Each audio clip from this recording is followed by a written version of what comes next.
And we are live on YouTube. Okay, so welcome to our second Lunch and Learn.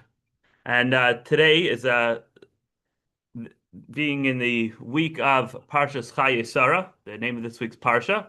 But it also happens to be just the day after the birthday of the Rebbe Rashab, who I'm named after. His picture is at the top left of that series of rabbis in the other room.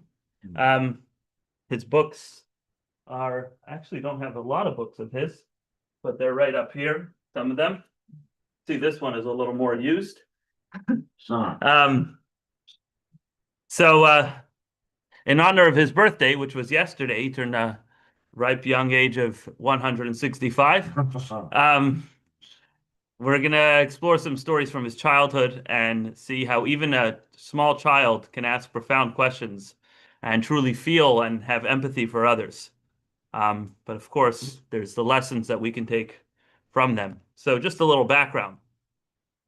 The Rebbe Rashab is known with that title because it's an acronym for his name, Rab Shalom Ber, or Shalom Dov Ber. So Rabbi Shalom Ber, in short, is Rashab.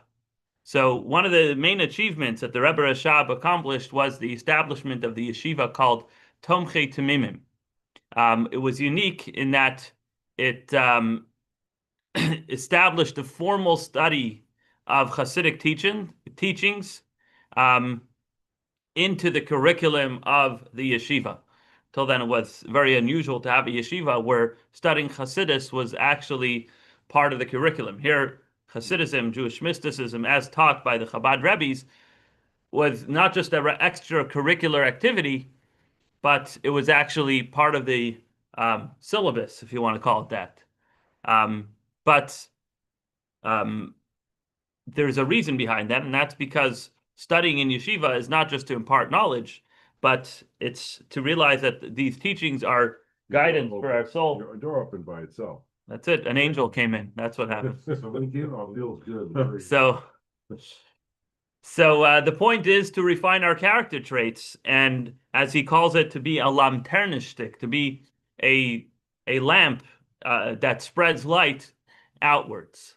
Yesterday, my daughter came home with one of those glow sticks, like those foam things that they give out at parties. Sure. And inside, it was like a candle that she had made over there, and outside it said, "A chassid is a lamternistic." A chassid is a lantern.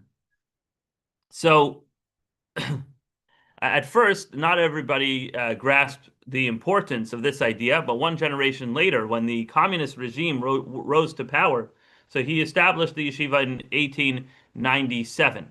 So just to give you a little context. And the communist regime banned Torah study and Torah observance, and forcing hundreds of thousands of Jewish children to be under communist indoctrination, torn away from their Jewish heritage. This is in Russia. So the students of Tomchei Temimim were that lamtarnishtik. They were that radiant light, risking their lives for the education of Jewish children, continuing to teach in clandestine classrooms underground, and keeping the Jewish spark alive throughout the 70 years of communist oppression. That was thanks to the students who came out of this yeshiva who were committed to this cause. And so in our generation as well, when the Rebbe established the Shlichus movement, the emissary movement, sending rabbis and rebbetzins and their families to the furthest far-flung places in the world. I even tried asking ChatGPT, find me a place in the world that's civilized that does not have a Chabad. And one of the places it listed was Anchorage, Alaska. I was like, dude, there is a Chabad in Anchorage and in Fairbanks, Alaska. So try again, So even ChatGPT couldn't come up with a list of places where there isn't a Chabad. Chabad is in maybe 110 countries or something like that. I don't know if there's a Chabad presence in Afghanistan yet. Maybe one day. But the point was that students of Tomchei Temimim are trained in a way to answer a call with boundless dedication. On Monday night, we discussed the concept of living with purpose. And these students lived. They didn't just study the idea of living with purpose, but they actually lived with purpose. They understood that their purpose was to keep the flame of Judaism alive no matter what. If that's your purpose, you're going to do it no matter what. There's no other option. And this unique type of education in Tomchei Tmimim proved to be critical throughout Jewish history ever since. Now, to gain a little bit of a glimpse into the spiritual world that the Rebbe Rashab imparted through Tomchei Tmimim, there's a conversation he had with Professor Dr. Sigmund Freud. So in the winter of 1903, so 5-6 years after he established the yeshiva of Tomchei Tmimim, the health of the Rebbe Rashab declined. He experienced severe trembling in his holy hands, and doctors weren't able to cure him. So he traveled to Vienna to consult a renowned neurologist who was none other than Sigmund Freud, who was already very well known as one of the great figures in the field.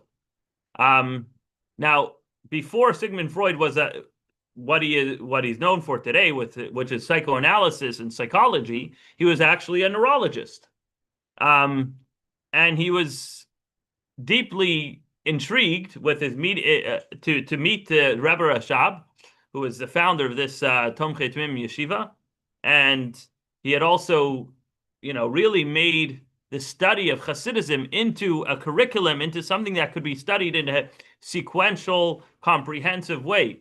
Other studies of Hasidus will take a verse in Genesis and go on a elaborate Kabbalistic explanation, but from one week to the next, you're learning kind of nuggets of different ideas in mysticism. The Rebbe Rashab was kind of like he's referred to as the Maimonides of Hasidus, where he took a lot of these ideas and kind of put them into sequential order. That's one of the books that I studied there in Samach Vav. He really organized a lot of these teachings into a comprehensive way.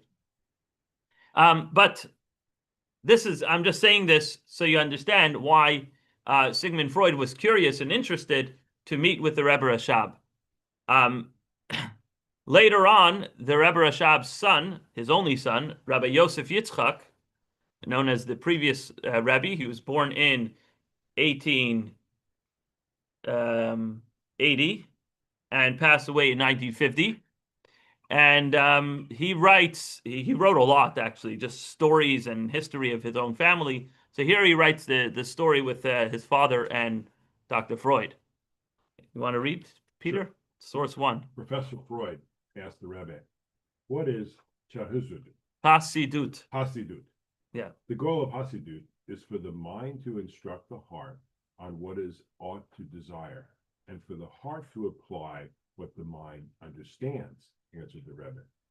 How is this accomplished? Asked Freud. The mind and heart are two separate entities. And the Rebbe replied, the task of Hasidut is to bridge these two worlds, or at least connect them with electric and phone cables, so the light of the mind may reach the heart. You notice how he's like kind of implying that he knows what's going on in the world. He knows about electricity and phone cables, even in 1903. Yeah. The Rebbe added, after close scrutiny, I can say that Hasidim have a natural talent for this work. That are the followers of those are the followers, right?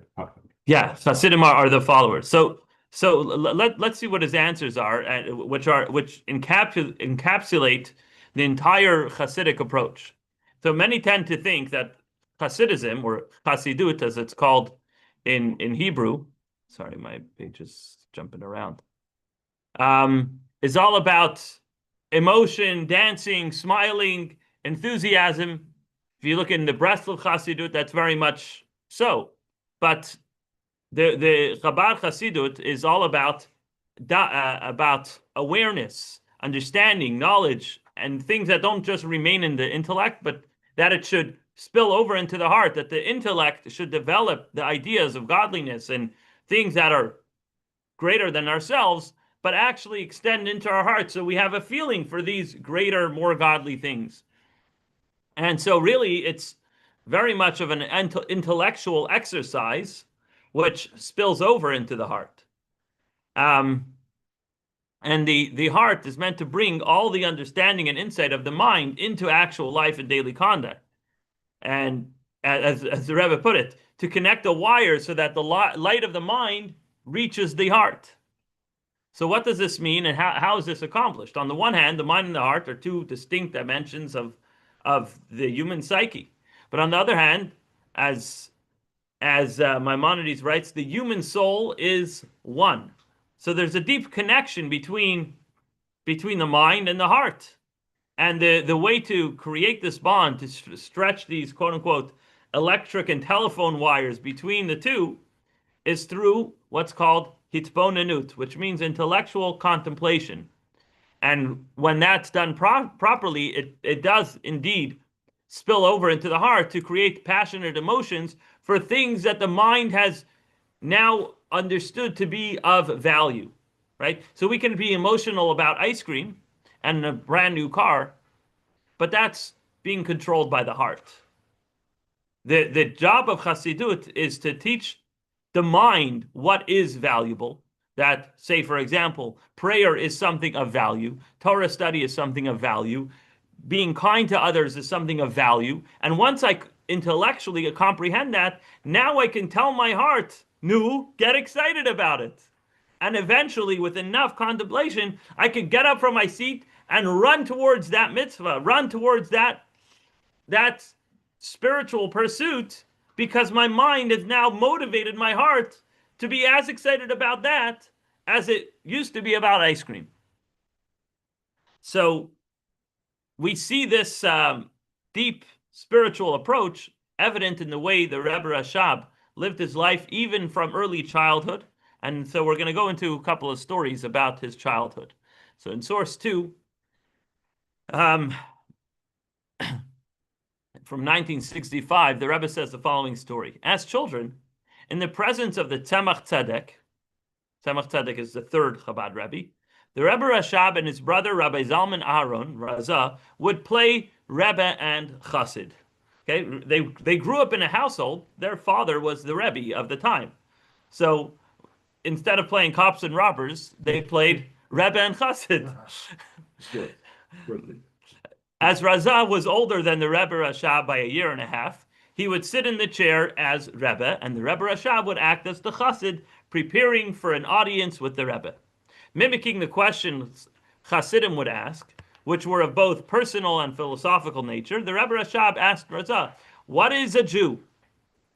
After furrowing his brow and thinking, Raza answered that a Jew is fire.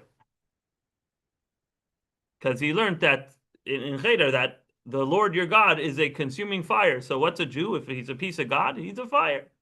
If so, asked the Rebbe Rashab, why am I not burned when I touch you? Raza replied, because you are also fire. And when fire touches fire, it is not burnt. Okay, very cute. That's one story. Next story, my father-in-law, the Rebbe Rashab,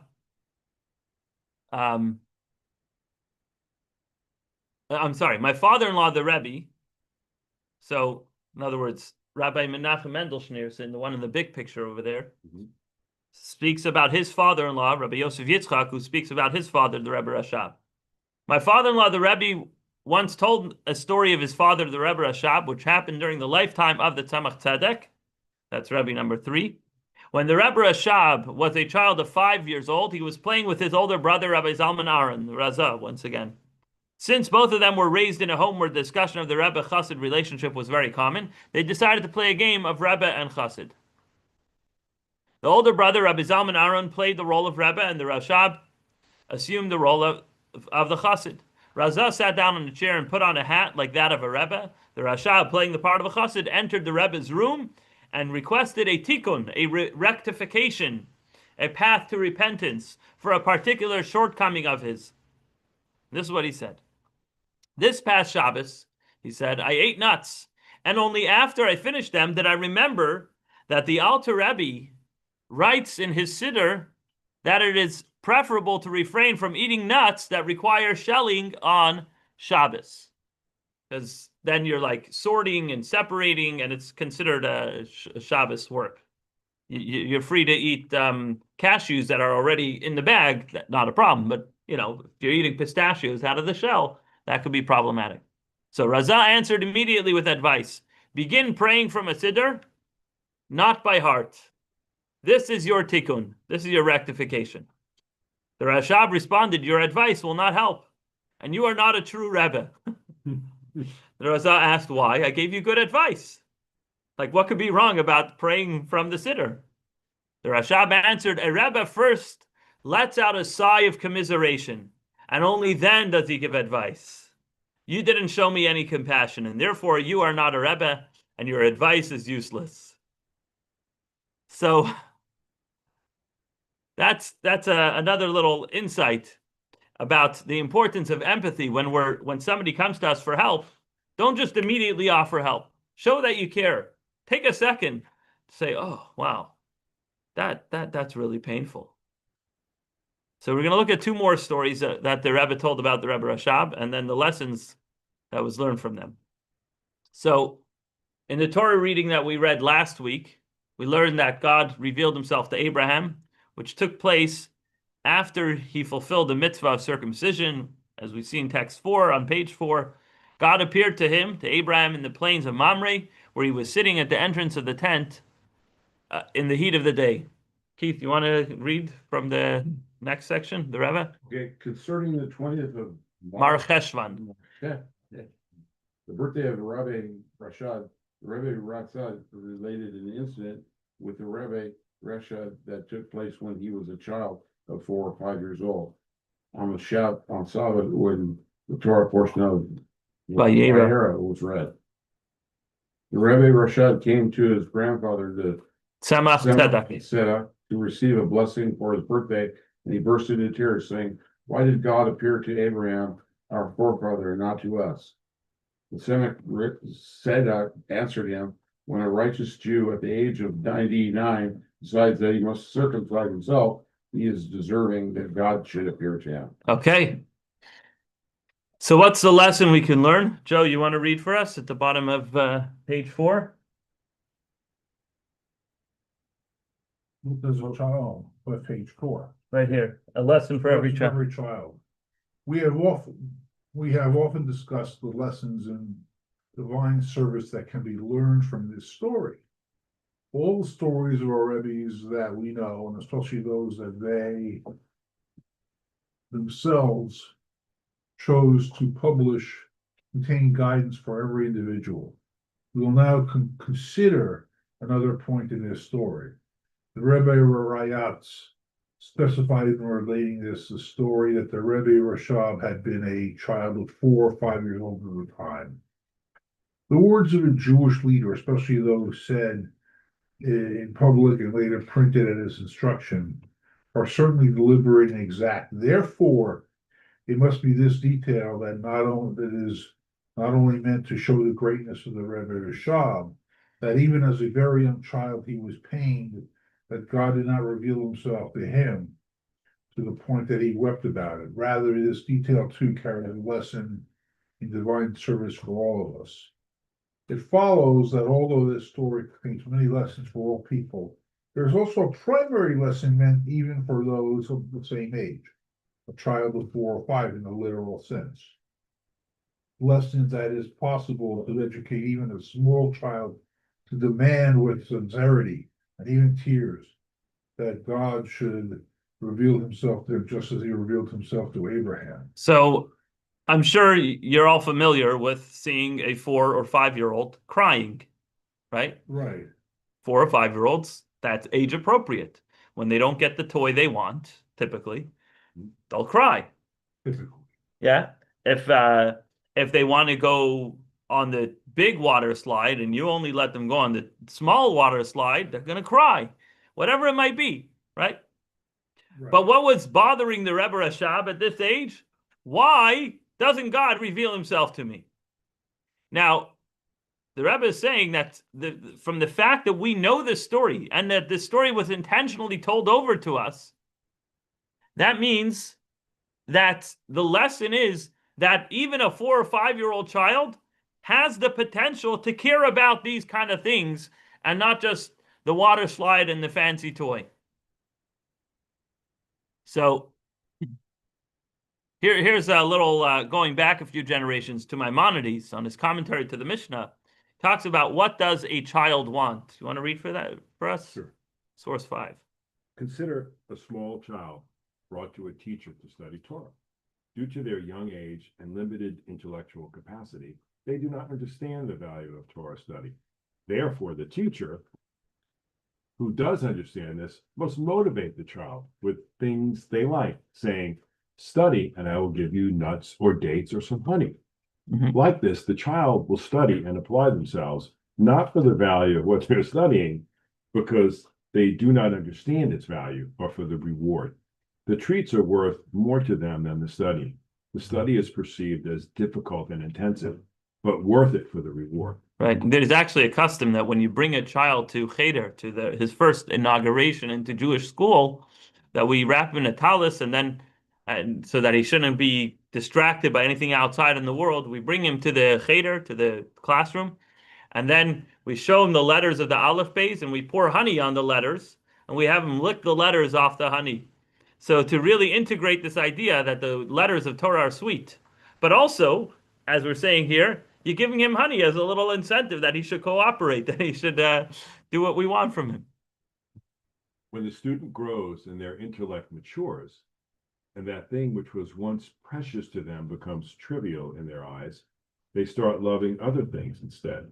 They should be encouraged and have their desire aroused with that new beloved thing. The teacher will say, study, and I will buy you fine shoes or beautiful clothes.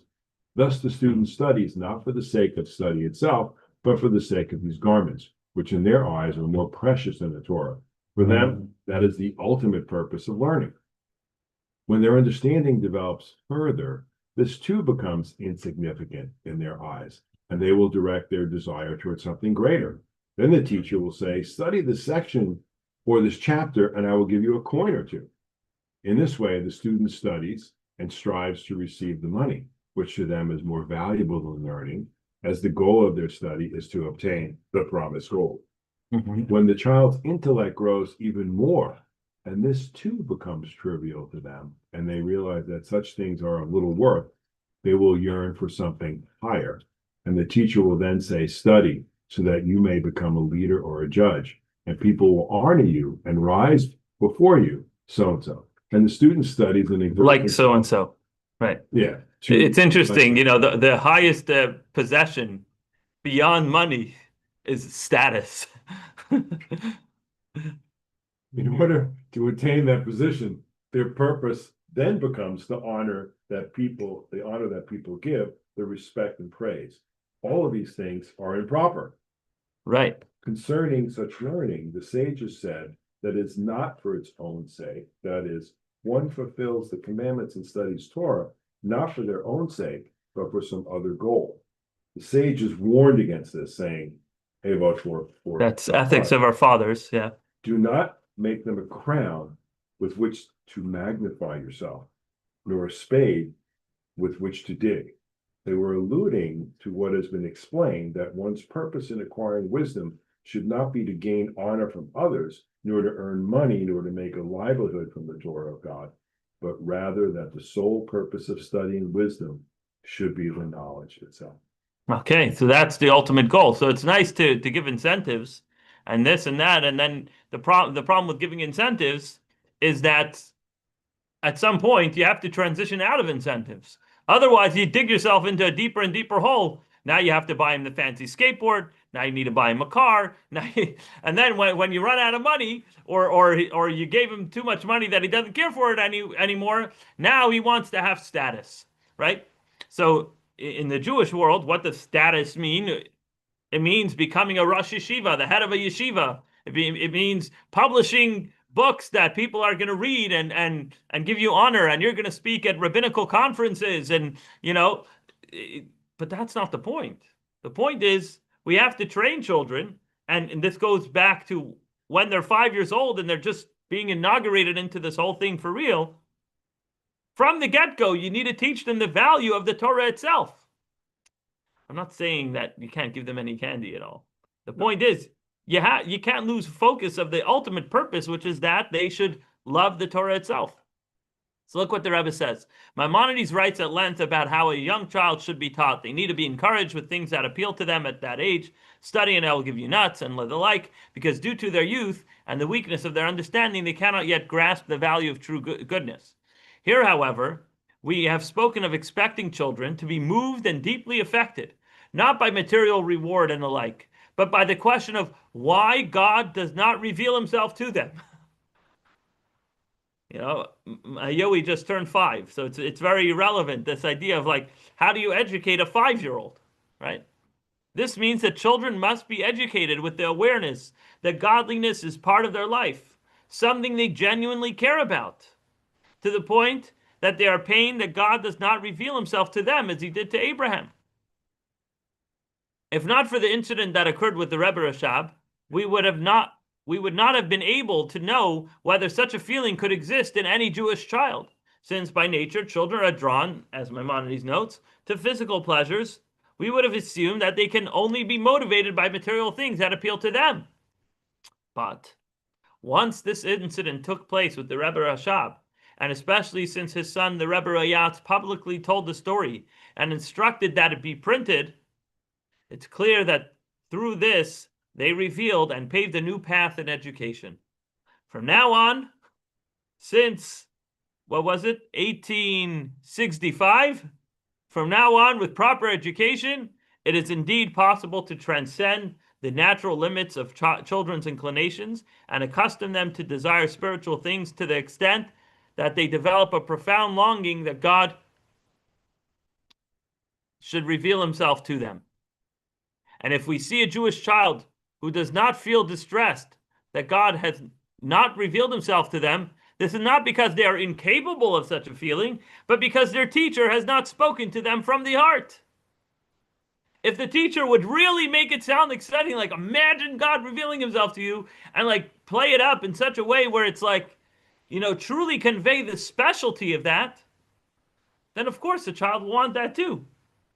It's the educator's problem that we're not getting excited about it enough ourselves, and therefore the kids are not excited. But if the educator would really mean it and say, this is something worth being excited about, then surely a 5-year-old too can be excited about it and be disappointed and sad and cry if he doesn't get it. Keith, you want to open the channel or read about opening the channel? This can be understood in light of what is known about the concept of opening a channel. When someone first exerts great effort in a particular matter, he thereby opens a channel and draws that quality into the world. Once it exists within the world, it no longer requires the same degree of effort for others to access it. This applies not only to matters of spiritual refinement or special abilities, but also to matters of understanding and comprehension. This is a well-known story about Rabbi Yosef Karo, author of the Beit Yosef. He toiled intensely to understand a certain matter in the Torah, and after much effort, he finally grasped it. Later, he saw another Jew, someone far from his own stature, studying the same topic and immediately offering the same explanation that he had reached after tremendous exertion. This troubled him deeply until he was told, according to one version by the Arizal, that he once had already drawn this understanding into the world. It became accessible to others without the same struggle. So let me clarify. Imagine you're sitting in front of a book of Talmud, and you have this question, you're like, this text doesn't make sense. And you sit and you read it and you reanalyze it, you change the punctuation, you're like, maybe the comma should be here, maybe it's there, maybe this is the question. Is this an inference? Is this a statement? And you're going back and forth and you just can't make sense of it. To the point that you spend hours and hours and you close the book and you go to sleep that night and you just can't figure it out. And then you open it up again the next morning and suddenly you spend more time and more time on it, and you're like one of the greatest rabbis in town, if I should add. And then finally you figure it out, right? And you're like, wow, this is such a breakthrough idea. And then you walk into synagogue the next day and you see just a group of just regular guys reading the text, and they just read it the way you spent hours and hours toiling over. You're like, huh? What am I, such a dummy that I couldn't figure that out? It sounds so simple, right? And so he was, again, this is not a sense of misplaced pride. The Beit Yosef was, I mean, he wrote these books over here. I still study his stuff today. He was no slouch of a man himself. But he was bothered. He's like, how do I make sense of this? How does it make sense that this person figured it out and took me so long? And so the Arizal, allegedly was the Arizal, a Kabbalist who also lived in Safat at the time, he clarified and he said, you were the one that opened the channel, that now it can flow through, right? You know, when you, if you're digging a trough to get water from one place to another, right? You know, if you made that trough, even if it got, you know, some twigs in the way and somebody else removes the twigs later, they didn't make the trough, you made it, right? They just, whatever, they just edited it. They restored it to what you had already done. But you were the one who initiated and blazed the trail to do all the heavy lifting. Once you did the heavy lifting, somebody else could come along and benefit from your heavy lifting. So he's saying you did the metaphysical heavy lifting of bringing this idea into the world. Once you did it, it was right here accessible to everyone. I mean, the guys understood it without talking to him. Correct. Yeah. Yes, they never spoke to him and asked him to explain it. They just knew it intuitively. Have you seen this happen? Have I seen this happen? Yeah. Well, I think we see this a lot in certain inventions that, you know, once something's invented, you know, for somebody else to copy it is very, very simple. But the person who invented it and realized that when you put this current to this current and you do this and that, it's you know, it was a breakthrough in its time. But for us, it's like, yeah, well, what's the big deal? So from this story, we can learn that the concept of opening the channel applies not only to spiritual heights, but also to the realm of intellectual comprehension.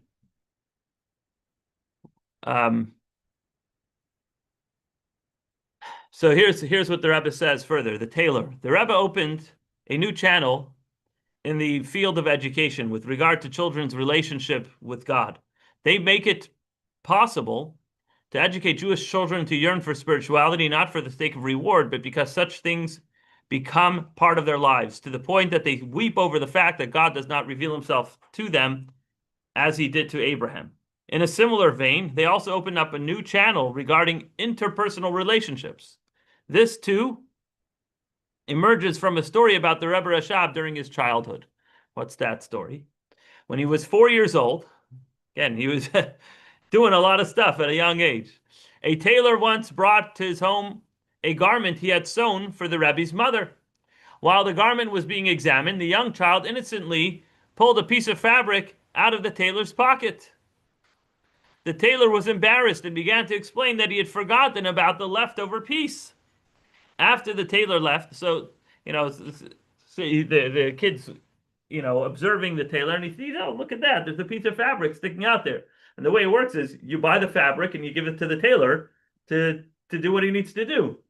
So the fabric should not be going home with the tailor, it should be given back to the owner of the fabric. And so the little boy pulled it out. He's like, oh, look what I found.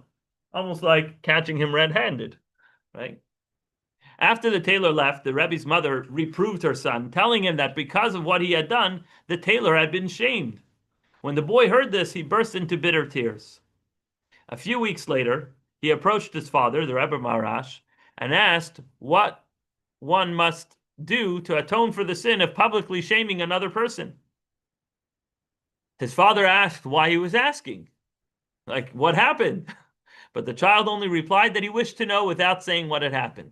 When his mother later asked him why he had not told his father the whole story, it's, you know, disrespectful. Your father asks you to tell you what happened.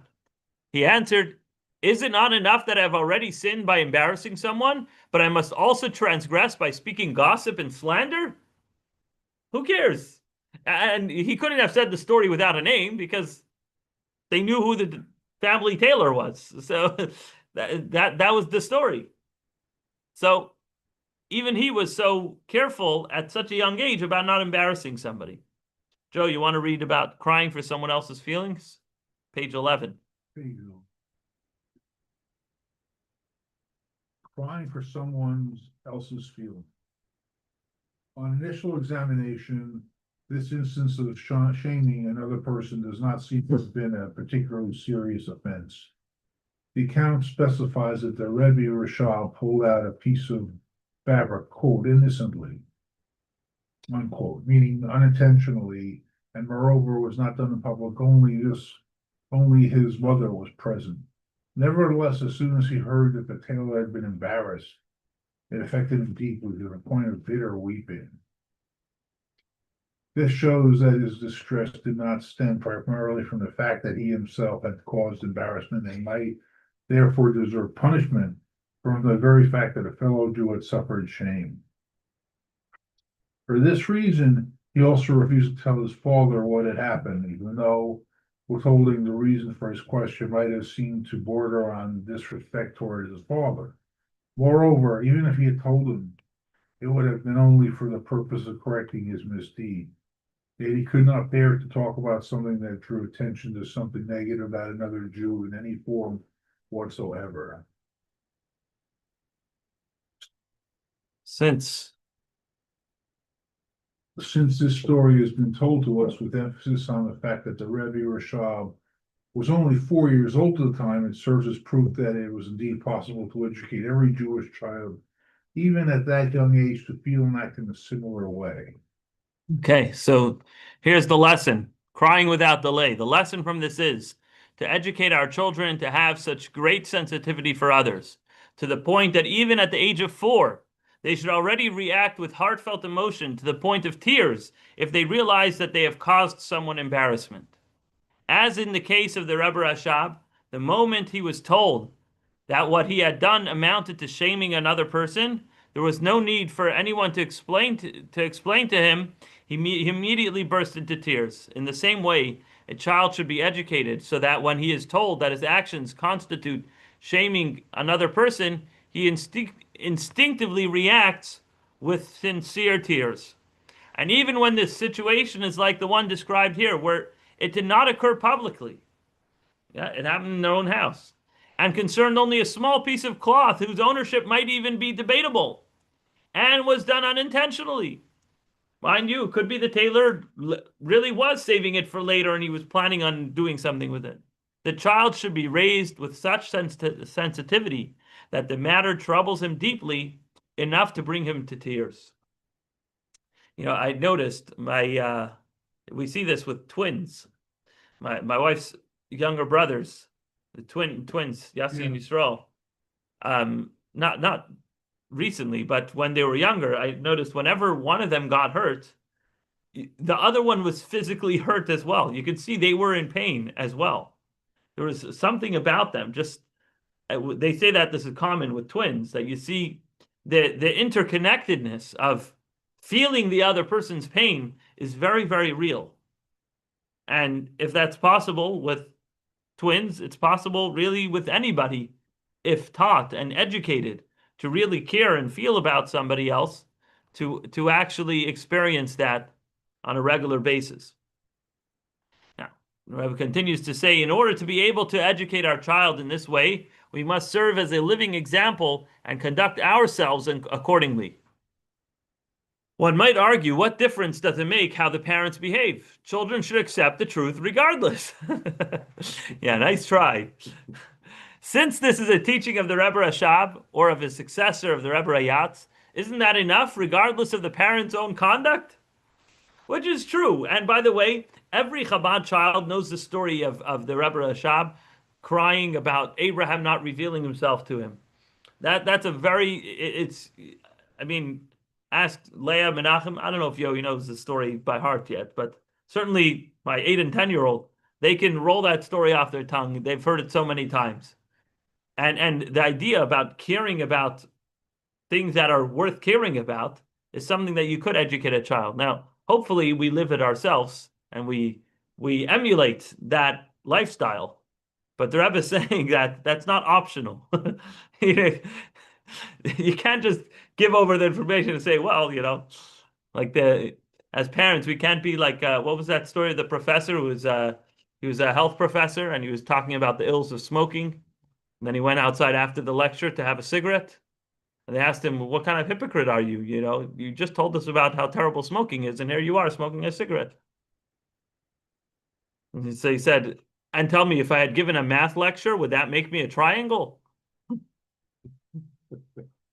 Answer, but it's not an answer. It's not an answer, of course, because that's so disconnected from teaching and educating. Educating means not just imparting information. It's living that way. So the Rebbe continues, the answer to this is that we clearly observe that the parents' behavior has a direct influence on their children. Therefore, if we wish to instill such sensitivity in our children, we must make sure that we ourselves live by it, that we are exceedingly careful not to shame another person, even in a small or private matter, just as in the story of the Rebbe Rashab. When the father behaves in this way, it makes an impression on the child. The same applies to the verse, you shall teach them to your children, Vishinantam levanecha, which the sages interpret as referring also to students. Teachers must also serve as a living example, because a teacher's conduct shapes the children they educate. Even if the teacher is a great scholar and has their own reasoning for behaving in a certain way, they must remember that their students are unaware of these complex considerations. They see only the teacher's outward behavior. And the teacher must therefore conduct himself in a manner from which the students can emulate. So that old saying of do as I say, not as I do, doesn't quite work. It's a nice cop-out. It's a nice way of avoiding accountability. But the truth of the matter is, if you want to be a proper teacher and you want to be a real educator, you have to actually live it in the way you educate. And that's